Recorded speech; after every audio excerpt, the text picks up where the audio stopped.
नमस्कार. महाराष्ट्र शासनाचा नमो किसान सन्मान निधी योजना म्हणजेच 9वा हप्ता बँक खात्यावर कधी ट्रान्सफर होणार या संदर्भात आपण चर्चा करणार आहोत.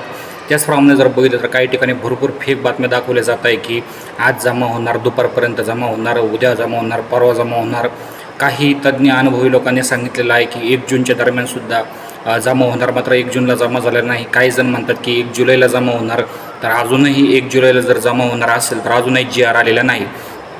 त्यातच जर बघितलं तर जे आहे राज्यामध्ये 1 जुलै रोजी जे आहे कृषी दिन साजरा केला जातो. तर यामध्ये जर बघितलं तर जे आहे पैसे दिले जातील अशी अपेक्षा होती, मात्र अजूनही GR आलेला नाही. काय असतं, कमीत कमी GR 1-2 दिवस आधी येत असतो आणि GR आल्यानंतर पुढची कारवाई होत असते. मात्र सध्या जर बघितलं तर GR आलेला नाही. GR आला तरच जे आहे पुढची कारवाई होणार आहे. त्यामुळे जर बघितलं तर खोट्या बातम्यांपासून सावध राहा, फेक बातम्यांपासून सावध राहा. सध्या जर स्थिती बघितली तर जे सरकारने कोणतंही जाहीर केलेलं नाही. जाहीर केल्यानंतर तुम्हाला बातमी दिली जाईल, GR आल्यानंतर तुम्हाला कळवलं जाईल. सर्वांचे धन्यवाद आपण व्हिडिओ शेवटपर्यंत बघितल्याबद्दल.